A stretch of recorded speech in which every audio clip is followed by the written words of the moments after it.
You know, this world used to be a fun land. Fear was exciting.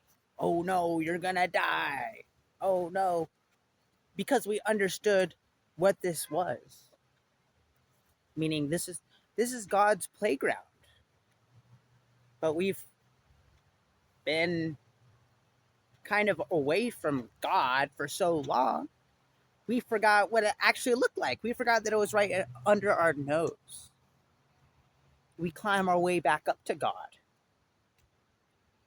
to the God frequency, to be able to see with the third eye open, see reality as it really is, as a temporal experience, and infinity. So the fear, it goes back to what JFK said. The only thing to fear is fear itself. The only thing to worry about is worry itself. Because every emotion is a void. The more you feel happiness, the more it's going to be happiness. The more you feel sadness, the more you're going to feel sadness. So once you've had your fun being a human, getting your heart broken, getting hurt, living in fear, once you get through all that, you realize that we were the ones choosing, we were the ones directing our life in the playground of God. But it got scary, like it's supposed to, for the fun. It's just like a movie. If you could see all the cameramen and everything behind the scenes, you want to get lost so much in the movie. But that's the same thing in reality. If we could see how everything actually worked, it'd be like, ah, and then a day would be 1,000 years, and 1,000 years would be a day. Nothing would change. But this is new. This is exciting. To forget, to fall down to the lowest dimension. Oh no, I lost a finger. Seriously did. Car accident a couple of years ago. But that's another story. It's scary. There's things we could lose, but it goes back to the religion. Jesus. Do not store your treasures here on earth where rust and rot destroy. So that, it's just like a video game, a simulation, a dream. You get a bunch of gold, you get all the babes in the dream, but then it was just a dream. So all the things that you were holding on to that you thought had value actually have very little value. And then the things that we took for granted, our beingness itself, the shared experience of God, that was right in front of our nose. So that's what we should be appreciating, is this experience itself.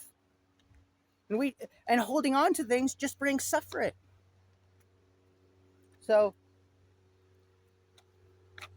but at the same time, it's not like you can't enjoy being human.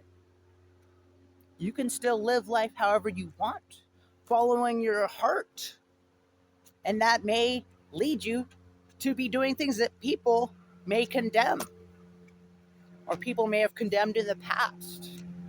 It used to be meditation was like weird. And even now, psychedelics are still sometimes frowned upon.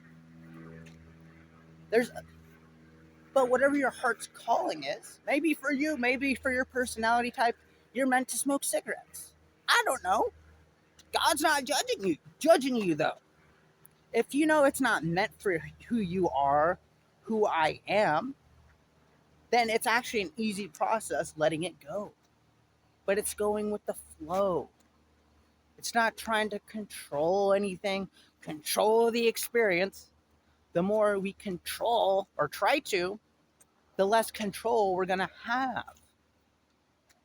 Meanwhile, the more we're zenned out, blissed out, you know, in flow, doing what we love, there's a million ways to be there, depending on who you are, the more we're going to dwell in that. And the more we're going to share that with others, just as a natural part of your frequency. So, this is how you serve the world. It's not necessarily putting your tithe. That's not necessarily giving people money on the corner, although they can also be, a part of it. But it's about sharing who you really are and being so in love, being so resistant free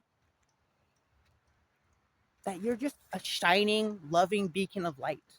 And other people in your presence have no choice but to feel that. So when more people wake up, the more frequencies change, the more location frequencies change. And pretty soon we got ourselves a new earth, man. But it starts with you, us as individuals. So no one else can tell you how to live your life. No one else can tell you what the right path is for you, because that's inside of you. And you're going to learn as you go. You're going to grow. You're going to evolve. Old things are going to fall off that no longer serve you. And then new things, new desires are going to be born. But we're never going to get to the point where we're completely satisfied while being a human. At least not in this kind of world we're living in, because we're not supposed to. You get fulfilled, the next desire. It's a beautiful thing. And it's a part of our evolution to help us grow. So, yeah, it's been too long. We've just been worshiping one aspect of God. But God is everywhere. God is the up, God is the down. So, the simple truths that have been here right in front of us, I don't know. Hopefully this is useful for you. I'll see you around.